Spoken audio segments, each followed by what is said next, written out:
Good morning to my dear students, class 7. I am going to teach chapter 6, structure of matter. In this lesson, last time हमने physical change, chemical change and matter के बारे में पढ़ा था। हम इस lesson में structure of matter पढ़ रहे हैं। अब इसमें हम स्ट्रक्चर यानी संरचना है ना, मैटर की संरचना पढ़ेंगे।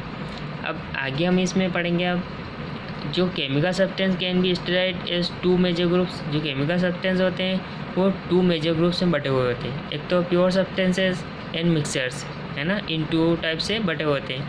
अब प्योर सब्सटेंसेस जो होता है वो डिवाइड इनटू टू ग्रुप्स है ना, उनको भी दो ग्रुप में डिवाइड किया गया है, एलिमेंट्स एंड कंपाउंड। किसको, प्योर सब्सटेंस को टू ग्रुप में डिवाइड किया गया, एलिमेंट एंड कंपाउंड्स। अब एलिमेंट्स क्या होता है? एलिमेंट यानी होता है तत्व। अब substance which are made of only one kind of atoms are called element. ऐसे सब्सटेंस जो किसी एक ही टाइप के एटम से बने होते हैं उनको एलिमेंट कहा जाता है। अब एलिमेंट जो होता है वो उसको और अधिक तोड़ा नहीं जा सकता है, सिंपलर सब्सटेंस में तोड़ा नहीं जा सकता है किसी भी केमिकल मीन्स के द्वारा। जो एलिमेंट जो होता है वो एक simplest form of pure substance होता है। अब जितने भी सारे सब्सटेंसेस हैं वो सारे एलिमेंट से ही मिलकर बने होते हैं। हम define elements A simplest form of matter है ना। जो एलिमेंट जो होता है वो सिंपलेस्ट फॉर्म होता है किसी मैटर का, जिसे हम डिकम्पोज भी नहीं कर सकते हैं किसी भी केमिकल रिएक्शन या किसी मीन्स के द्वारा हम इसे डिकम्पोज भी नहीं कर सकते हैं। ये एक सिंपलर सब्सटेंस ही होता है, इसलिए और सिंपल नहीं किया जा सकता है। इसे अनेक एलिमेंट मिलकर किसी सब्सटेंस को बना जरूर सकते हैं, जैसे hydrogen, oxygen, nitrogen, iron, gold, copper, mercury. ये सारे क्या है, एग्जाम्पल ऑफ एलिमेंट है। इसमें देखो मोर टू नो में अब मेटल्स जितनी भी होती है वो प्रकृति में पाई जाती है किसी कंबाइंड स्टेट के रूप में, किसी के साथ जुड़ी होती पाई जाती है, फ्री स्टेट में नहीं मिलती है। तो नेचुरली इनको जिस फॉर्म में हम प्राप्त करते हैं वो मिनरल्स कहलाते हैं, यानी जिसको खनिज कहा जाता है। अब हम एलिमेंट की बात करें, एलिमेंट जो होते हैं वो टोटल होते हैं, अभी तक ज्ञात एलिमेंट हुए 115 एलिमेंट, 115 एलिमेंट अभी तक ज्ञात है। उनमें से 106 एलिमेंट तो नेचुरली प्राप्त हुए, बाकी एलिमेंट लेबोरेटरी में बनाए गए हैं। अब जो एलिमेंट होते हैं उनको भी 3 ग्रुप में डिवाइड किया गया, metals, non metals and metalloids. अब इनमें से जो एलिमेंट होते हैं उनको एक और क्या कहा जाता है, बिल्डिंग ब्लॉक ऑफ यूनिवर्स। हमारे यूनिवर्स का बिल्डिंग ब्लॉक कहा जाता है ना। सबसे बनाने में इन्हीं का महत्वपूर्ण योगदान होता है हमारे यूनिवर्स को।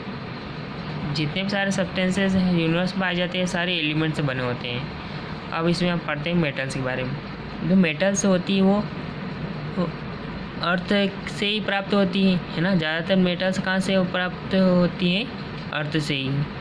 अब सारी जो मेटल्स होती है वो सॉलिड होती है, सिर्फ मर्क्यूरी ऐसी है जो लिक्विड फॉर्म पाई जाती है। अब मेटल्स की जो मेल्टिंग, बॉइलिंग और मेल्टिंग पॉइंट होता है वो हाई होता है, ज़्यादा होता है। अब मेटल्स आर मेलिएबल यानी आघात वर्धनी होती है, जिनको बजाने पर आवाज़ आती है ना। आघात मेलिएबल यानी इनको बजाने पर आवाज़ आती है। और मेटल्स होती है वो डक्टाइल होती है। डक्टाइल मीन्स जिससे हम तार बनाया जा सकता है ना। मेटल्स को से तार खींचकर बनाया जा सकता है। जो जितनी सारी मेटल्स होती हैं, बहुत सारी मेटल जो होती है वो गुड कंडक्टर ऑफ हीट होती है यानी इलेक्ट्रिसिटी होती है। अब हम बात करते हैं नॉन मेटल की। अब नॉन मेटल यानी अधातु। मेटल्स क्या मीन्स क्या होता है, धातु। अब नॉन मेटल मीन्स होता है अधातु। अब नॉन मेटल जो होती है वो भी केमिकल एलिमेंट हुए जिसे हम प्रॉपर्टीज़ ऑफ मेटल्स नहीं कह सकते, जो मेटल्स की प्रॉपर्टीज़ नहीं होती। अब ये भी 22 नॉन मेटल्स हैं अभी तक ज्ञात। उनमें से 11 तो गैसेस के रूप में पाई जाती है, जैसे ऑक्सीजन, नाइट्रोजन एंड क्लोरीन। इनमें से एक जो होता है वो लिक्विड फॉर्म पाया जाता है, जैसे ब्रोमीन। और बाकी 10 और बचे हैं वो सॉलिड फॉर्म पाए जाते हैं है ना, ठोस में पाए जाते हैं, जैसे कार्बन, सल्फर, फास्फोरस, आयोडीन। ऐसा सल्फर फॉर्म पाए जाते हैं। इनको नॉन मेटल्स कहा जाता है। अब नॉन मेटल जो होती है ब्रिटल इन नेचर, हमारे नेचर में कैसी होती है, ब्रिटल होती है, जिन्हें बचाने पर आवाज़ नहीं आती है ना, भंगुर होती है, ब्रिटल यानी भंगुर। अब ये ना तो लस्टर, ना तो इनमें चमक होती है और ना ही इनकी पॉलिश किया जा सकता है इनको।